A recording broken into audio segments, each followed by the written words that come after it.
할렐루야, 축복합니다. 지난 시간에는 장애인식 그리고 특수교육의 목적까지 학습하였습니다. 이번 시간에는 특수교육의 목적과 아울러 일반 교육의 목적 그리고 특수교육의 역사와 과제에 대하여 강의하겠습니다. 특수교육 다시 한번 짚어보겠습니다. 장애인 등에 대한 특수교육법은 장애를 가진 아동의 특별한 교육적 요구를 주는 대상자, 그들에게 교육 서비스를 제공하는 것입니다. 다양한 장애가 있기 때문에 장애 아동의 특성에 적합한 교육과정, 그리고 특수교육 관련 서비스 제공을 통하여 이루어지는 교육입니다. 그래서 이 장애를 가진 아이들의 개인적 특성과 그 교육적 요구에 적합한 교육 서비스를 할 때 분명히 목적이 있어야 됩니다.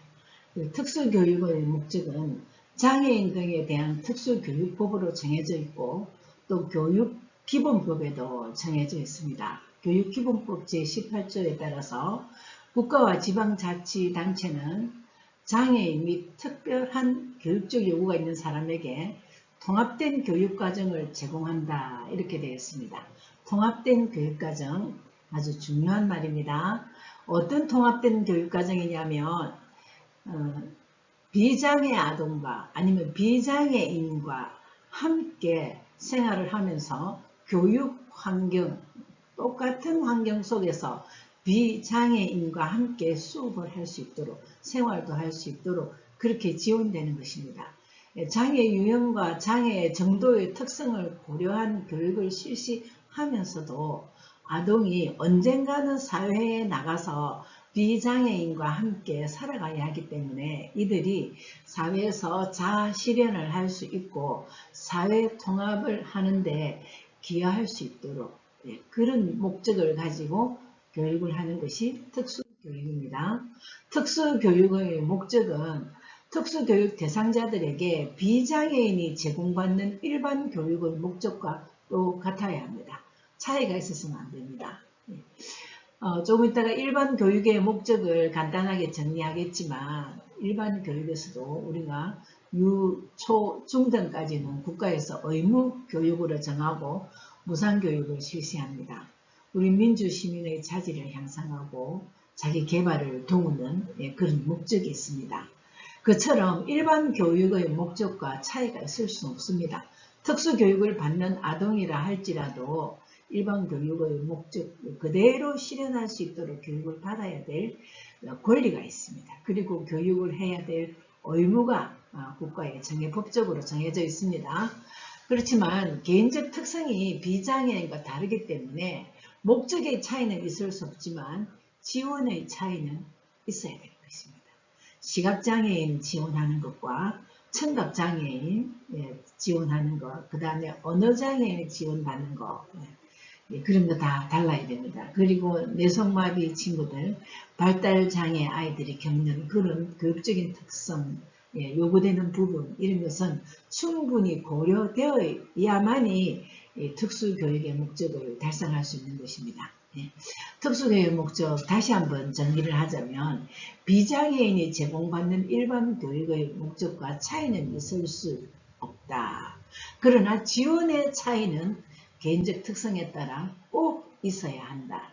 그것이고 또 비장애인들처럼 언젠가는 사회에 나가서 사회에 통합할 때에 자아실현을 할 수 있도록 최대한 적응할 수 있는 그 기회와 그리고 그 여건들이 자신이 갖추고 그 다음에 자신이 익혀서 나가야 될 그런 목적을 가지고 비장애인과 함께 통합교육을 할 수 있게 하였습니다. 또 특수교육에는 꼭 통합교육뿐만 아니라 특별한 교육이 필요한 장애 아동에게는 장애 아동끼리만 모아서 특수반을, 특수학급을 준비하는 학교도 있습니다. 그리고 특수학교도 있습니다.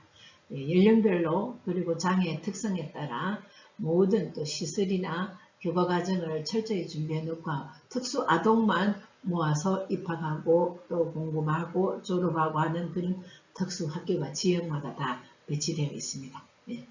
그리고 초, 중, 고의 일반 교육의 목적을 근간으로 하여 본인의 능력과 적성, 예, 그리고 특성에 맞는 교육을 해야 합니다. 예. 다른 비장애인들의 어떤 일반 교육의 목적, 예, 그거는 다 무시하고, 그 다음 이 특수 교육을 받아야 될 통합교육 장소에 꼭 와야 할 이 장애 아동만을 위한 목적이 따로 있을 수는 없다는 것이죠. 목적의 차이는 있고, 일반 교육의 목적을 근간으로 해서 기본으로 해서 거기에다가 우리 장애 아동, 즉 특수 교육을 받아야 할 아동이 또 다시 자기를 위한 전환교육, 자기를 위한 개발교육, 사회통합교육을 받아야 된다는 것입니다. 그럴 때는 본인의 능력과 적성, 아무리 장애인이라도 능력과 적성 그리고 기호가 있을 수 있습니다. 그 특성에 맞는 교육이 제공되어야겠습니다. 진로를 개척하거나 민주시민의 자질을 향상하는 이런 것을 일반 교육과 특수교육의 공통적인 목적이라고 합니다. 이로 인해서 비장애인과 통합교육을 위한 물리적인 환경, 인적 환경, 그리고 또 나아가서 교육과정, 교구, 그리고 교사 이런 것이 지원되어야 하는 것 합니다. 그것이 특수교육입니다. 그럼 일반 교육의 목적을 한번 살펴보겠습니다. 교육은 사회화 과정입니다. 가정교육도 있을 수 있고 학교교육도 있을 수 있고 공교육, 사교육 다 있을 수 있습니다. 여기서 말하는 일반 교육은 대한민국 공교육을 말하는 것입니다. 교육은 사회화 과정입니다. 따라서 개인적 발전도 중요하지만 사회적 인재 양성 그리고 민지순문으로서의 자질 향상 등의 목적을 동시에 수용하는 수단과 과정이 바로 교육입니다. 개인의 발전도 있고 그다음에 사회적으로도 서로 소통하며 그리고 또 사회가 발전하기 위해서 인재를 양성하고 또 민주주의 체제에서는 민주시민으로서의 권리와 의무를 잘 수행할 수 있는 자질을 향상하는 것이 공교육 또 사립학교일지라도 그거는 사교육이 아니라 공교육에 들어갑니다. 그리고 민주주의 체제에서의 교육은 근본적으로 개인에 대한 존중은 물론입니다. 그러나 공공이익도 필수적이에요. 개인의 존중과 공공이익을 동시에 충족하는 것이 교육 목적이 되어야 해요. 개인적 목적과 사회적 목적 모두를 충족할 수 있는 그런 반영적 교육 체제가 일반 교육의 목적을 달성하는 것입니다. 개인적 인간성 개발 매우 중요하지요. 그러나 사회적 능력 정진 가능한 교육적 현실을 지향해야 됩니다. 우리는 교육을 할 때 개인의 능력만 개발하고 사회는 무시한다. 내만 잘 되면 된다. 이런 생각이 있을 수 있습니다. 그러나 이 사회에는 많은 경비를 들여서 무상교육을 국가에서 실시합니다. 아무리 민주주의라 하지만 부모는 꼭 이 의무교육의 과정에 자녀들을 입학시키고 졸업시켜야 할 의무가 있습니다. 이 의무교육을 실천하지 않을 때는 국가로부터 징계를 받게 됩니다. 그래서 개인적 인간성 개발, 개인적 재능 개발, 동시에 사회적 능력 증진이 가능한 교육적 실현을 지향해야 되겠습니다. 근데 교육의 역할이 지식 전달이나 그 다음에 학업 성취도, 또 개인의 욕구, 또 혹은 사회적 수요 충족을 어느 한쪽으로만 국한되면 사회적 통합이 어떤 불균형이 일어납니다. 갈등을 초래하게 됩니다. 개인적으로는 심리적인 문제도 초래할 수 있습니다. 인공위성을 우주에 제일 먼저 쏘아 올린 나라가 소련입니다. 소비에트 연방입니다. 그런데 제일 먼저 쏘아 올리는 것을 미국 정부에서 보고 깜짝 놀랐습니다. 그래서 우리도 이래서 안 되겠다. 학업 성취도를 높이자 하면서 유치원 때부터 아이들의 학업 성취도를 높이기 위해서 열심히 노력했습니다. 그것이 바로 헤드스타트 프로그램입니다. 지능을 높이고 학습 지도에 있어서 학업 성취도를 달성할 수 있는 왜 저 나라보다 우리는 인공위성을 먼저 띄우지 못했나? 두뇌 개발이 있어야 된다고 헤드스타트 프로그램을 도입을 했습니다. 근데 그 아이들이 이제 17세, 18세 청소년기에 되었을 때에 너무나도 사회적인 문제가 대두되었습니다. 마약, 그 다음에 미혼모, 그 다음에 청소년 범죄, 아주 국가가 감당하기 어렵고 부모가 감당하기 어려운 사회 갈등이 너무 많이 생겼습니다. 그래서 일반 교육의 목적에서는 이것은 아니다. 학습 지도, 지식 전달, 그 다음에 어떤 개인의 학업 성취도 욕구, 아니면 사회에서 필요한 인재를 양성한 수요를 충족시키자. 그런 쪽으로만 이렇게 국한되면 사회적 불균형이 일어난다는 것입니다. 그래서 미국에는 이제 헤드스타트가 아니라 하드스타트다. 예. 마음을 감동시키고 마음의 학습을 하고 싶은 동기가 일어나게 하고 자기가 타고난 어떤 개인적인 재능을 개발하고 그 다음에 자기 내적 욕구 그리고 심리적 정서적으로 안정이 올 때에 헤드스타트보다 훨씬 더 효과가 있다는 것을 미국에서는 알게 되었습니다. 그래서 그것을 실천하고 지금도 그 청소년 문제와 그 다음에 어떤 가정의 파괴 이런 문제에 있어서 그 갈등이 좀처럼 없어지지 않고 있지만 아이들에게 어릴 적부터 상처받지 않고 자랄 수 있도록 많이 노력하고 복지가 진행되고 있다고 합니다. 근데 한편으로는 근대적 교육관인데요. 주체적 학습 사회를 구축하자라는 게 있습니다. 주체적 학습 사회. 그래서 스스로 자기가 학습할 수 있는 사회를 만들자라는 그런 주장도 있습니다. 앞에서 우리가 개인의 개발과 그리고 그 사회 통합 이런 것을 잘 균형 있게 교육을 하자. 그런 것이 이제 일반 교육의 목적이었다면 반면에 개인의 능력 개발, 그 다음에 개인의 성취도 이런 것만 잘 실현시켜도 그걸 잘 육성하는 것이 오히려 사회의 발전을 위하여 긍정적인 효율성을 이끌어낼 수 있다. 이제 이렇게 주장하는 것입니다. 그래서 아주 구체적으로 교육 목적관이 성립되는 것이죠. 그래서 이제 교수님이 어릴 때는 국민교육헌장이라고 그래서 대통령께서 그때는 이제 박정희 대통령 계실 때입니다. 아주 옛날이죠. 우리 학생들은 태어나기 전이죠. 국민교육헌장을 다 외웠습니다. 근데 제 첫머리가 개인의 타고난 재능을 개발하여 라는 구절이 있습니다. 저마다 타고난 재능을 개발하여 모든 사람이 타고난 능력과 재능을 개발해서 그것을 지도하고 육성시키면 오히려 사회 발전을 위하여 긍정적인 효율성을 이끌어낼 수 있다는 것입니다. 그것도 상당히 이제 일리가 있는 이야기입니다. 그래서 구체적으로 나온 방법이 개인의 학습권을 보장하자. 스스로 주체적 학습 사회 구축해서 개인의 학습권을 보장하자. 학습자의 자율적 학습권을 보장할 필요가 있는 것입니다. 근데 여기서 이제 우리가 조금 쉽게 예를 들어서 설명할 수 있는 것은 각 학교마다 특기생이 있습니다. 공부는 정말 별로 취미가 없고 할 의욕과 동기를 부여하지 못하는데 한 가지 잘하는 예체능계 이런 쪽으로 아주 특별하게 선발되어서 올림픽 가서 국위도 수여하고 그 다음에 국가대표 되고 그 다음 어떤 기업의 대표가 돼서 그 사업에 대해서도 그 기업에 대해서도 충분한 홍보대사가 될 수 있는 그리고 그것으로 통하여 많은 사람을 즐겁게 할 수 있는 그런 학생들이 있죠. 그것처럼 전부 다 특기생이 이것만이 뭐 개인 학습권이라는 건 아니지만 예를 들면 그렇다는 겁니다.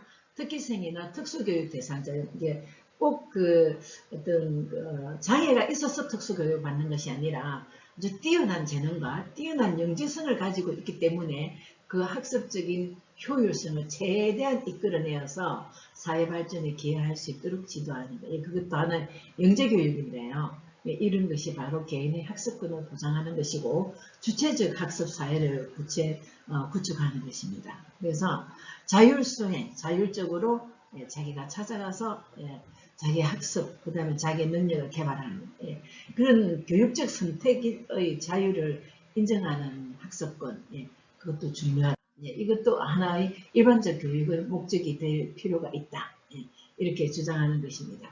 예, 그리고 특수교육의 성격이나 목표로 다시 돌아오겠습니다. 예, 특수교육의 성격 목표를 한번 짚어보자면, 첫째, 특수학교나 특수학급 교육은 대상 학생을 위한 일반 교육의 보편성을 근간으로 실천되는 교육이다. 예. 요 특수교육의 성격과 목표, 이 부분은 앞에서 특수교육의 목적을 교수님이 설명한 것처럼 예, 상당히 중요한 부분입니다. 중간고사나 기말고사를 문제를 선택할 때 이 부분을 선택하고 싶은 생각이 있습니다. 좀 중요하게 생각하고, 목표를 모르면 그 교육의 성격이 바로 교육의 방향입니다. 그 방향을 모르면 목적을 달성하기가 어렵습니다. 자, 첫째, 특수교육의 성격 및 목표. 특수학교나 특수학급 교육은 대상 학생을 위한 일반 교육의 보편성을 근간으로 실천되는 교육이다. 비장애인들이 받는 일반 교육의 목적, 그 보편성을 기본으로 해서 그것을 무시하고 없애버리면 안 된다는, 조금 전에도 설명한 그 내용을 반복하고 있습니다. 둘째, 특수학교나 학급교육은 대상 학생을 위한 특수교육의 특수성을 반영하여 실천되는 교육이다. 어떤 보편적인 일반 교육을 받는 보편적인 학생의 그 목적을 기본으로 해서, 하지만 특수성을 반영해야 됩니다. 특수성을 굉장히 고려해야 되고, 그것 놓치면 통합교육이나 특수교육의 의미가 없어진다는 것입니다. 세 번째는 학습자 요구와 필요에 부응하는 운영체제를 통해서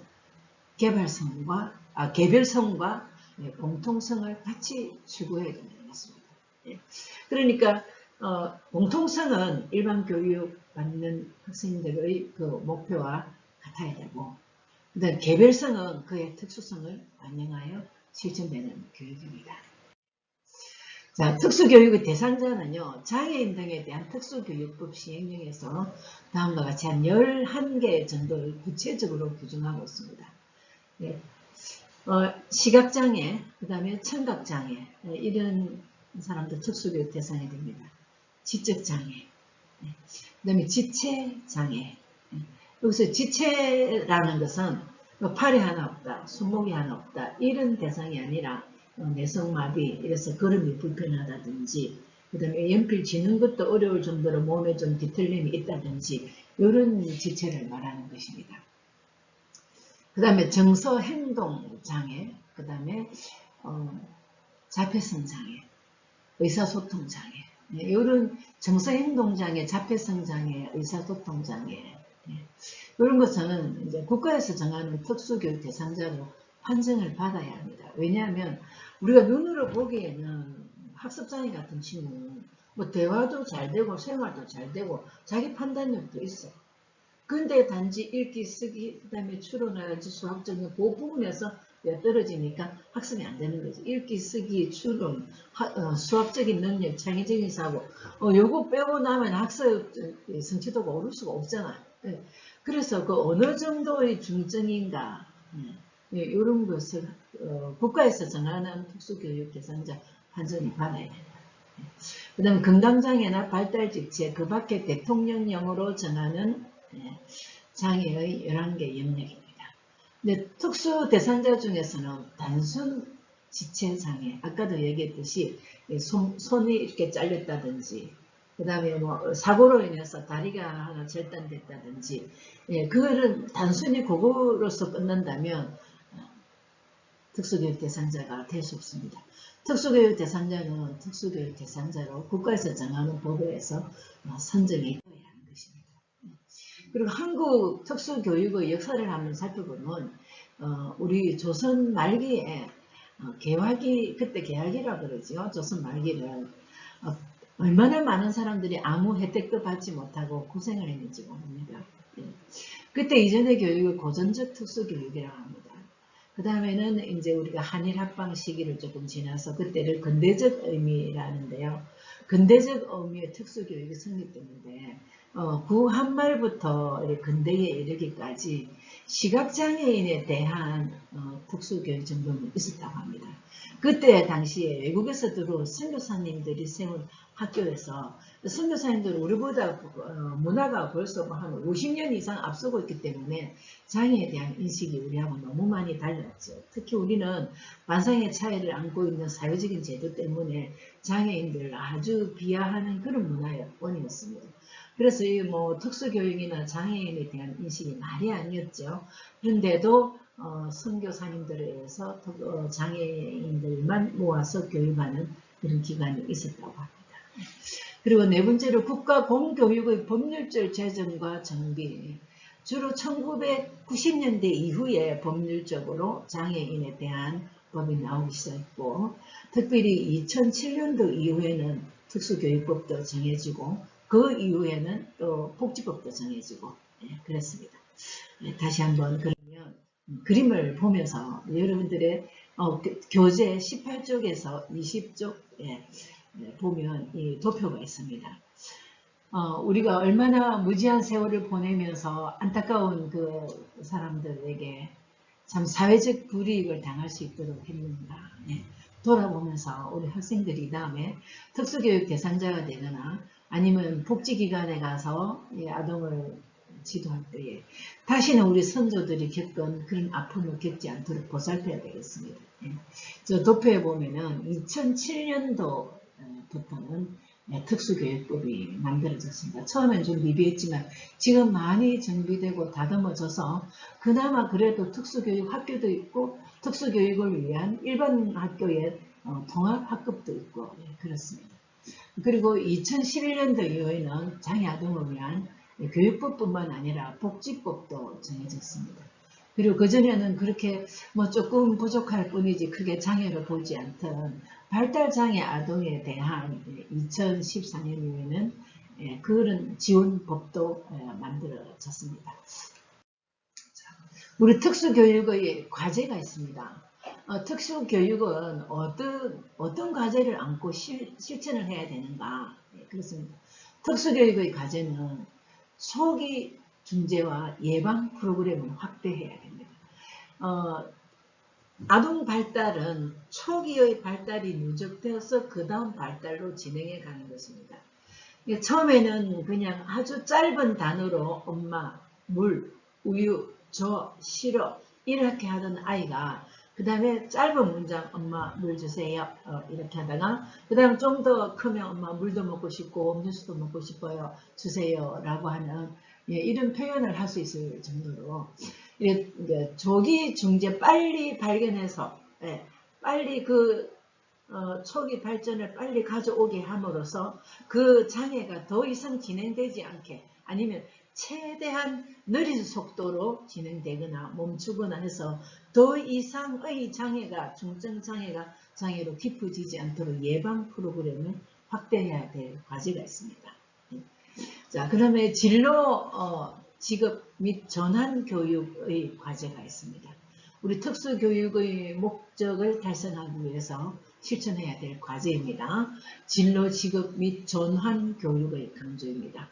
그리고 특수교육과 일반 교육의 협력 체제에서 개선해야 될 문제를 찾아내고 그를 통하여서 우리 특수교육 아동의 사회적 불이익과 그 다음에 그 아이들이 일반 사회에 나가서 사회통합을 효율적으로 이끌어갈 수 있도록 자아실현을 할 수 있도록 개선되어야 되겠습니다. 많은 연구들이 나오고 또 해마다 수백 개의 연구 논문이 장애 아동을 위한 그다음 사회복지를 위한 연구 논문이 나오고 있습니다. 근데 그런 연구가 연구로서만 끝나는 것이 아니라 실제 우리가 실천할 수 있도록 물적 지원도 만들어주고 그다음 환경적 지원도 만들어줘서 연구와 실제 간의 격차를 해소시켜야 되겠습니다. 그 다음에 일부 장애의 진단평가 문제인데요. 진단평가, 이 학생이 분명히 부모가 같이 오래 살은 부모는 다른 자녀하고 좀 다르다라는 그런 진단평가를 하고 있는데 국가에서는 아니라고 배제시켜버리고 조기 중재나 예방 프로그램 혜택을 볼 수 없는 그런 문제가 있을 수 있습니다. 그래서 진단평가에서도 철저하게 우리 특수교육을 위해서 그 문제를 해결해야 된다는 것입니다. 한국에서 특수교육의 과제를 방금 짚었던 것을 하나씩 한번 살펴보도록 하겠습니다. 첫 번째 특수교육의 전반적인 과제인데요. 사회통합입니다. 2007년부터 장애인 등에 대한 특수교육법의 제정을 통했고 그 다음에 2020년 현재, 지금은 22년 현재지만 당시 2020년 현재 특수교육 성취가 질적인 사회통합으로 이루어져야 한다고 많이 주장되었습니다. 그래서 이제 교수님이 운영하는 유아교육기관에도 지금 장애인과 일반 비장애인이 함께 수업을 하는 통합학급을 운영하고 있습니다. 이제 질적인 사회 통합으로서 상당히 효과적이라고 생각합니다. 이제 우리가 보통 7세가 된 아이들도 이제 나이가 이렇게 들었는데도 어린 반에 넣을 수 있잖아요. 그것이 아니라 충분히 언어적인 활동을 많은 언어적인 환경을 많이 누릴 수 있는 그런 교육이 있어야 되겠다. 그다음 조기 교육입니다. 영아기부터 조기 발견 그리고 국가 책임제로 가야 한다는 것입니다. 센터 중심이나 가족 중심입니다. 그러니까 어떤 센터 국가적인 지원으로 인해서 지역센터라든지 이런 것을 만들어주고 가족에 가서 가족에게도 지원을 해주는 그런 프로그램이 필요한 것입니다. 전환교육은 진로, 직업 및 전환교육을 강조하는 것입니다. 우리가 생애 주기별로 유치원 가야 할 때가 있고 초등 가야 할 때고 중학교 가야 될 때가 있습니다. 다음 교육 편제에 효율적으로 적응할 수 있는 준비를 시키는 것이 전환교육입니다. 그리고 진로, 직업 이것은 이제 중학생이나 고등학생 정도 된 학생들이 이제는 사회에 나갈 때에 그 아이의 개인적 특성을 살려서 또 그 아이가 선호하는 부분, 적성 이런 것을 잘 고려해서 진로, 직업 교육을 해줘야 되고 또 그에 맞는 사회에 적응하는 전환교육도 해줘야 되는 것입니다. 통합교육이 이렇게 질적으로 향상될 수 있도록 어릴 적부터 유아기 때부터 통합학급의 질적 향상을 위해서 제도적으로 보완할 수 있는 그런 문제 개선 이런 것을 끊임없이 연구해야 되고 그 연구와 그다음 사회 통합이 연구는 연구로서 끝나고 사회는 사회고 이렇게 될 것이 아니라 잘 조화를 이룰 수 있는 그런 프로그램을 만들고 제공해야 되겠습니다. 그래서 유치원과 초등, 초등과 중등, 중등과 고등 잘 연계된 교육 프로그램이 주어져야 되고 그다음 그때마다 잘 적응할 수 있는 전환교육 연계 시스템을 도입해야 되겠습니다. 그래서 통합교육의 효과를 극대화하여야 된다는 것입니다. 네, 그렇습니다. 우리는 비장애인으로서 장애인들의 고통을 충분히 섭취하지 못하면, 습득하지 못하면 자기중심적인 생활이 될 수밖에 없습니다. 우리 영남신학대학교 학교 앞에 오면 하나님 사랑, 이웃 사랑 이렇게 크다란 글씨로 적혀 있죠.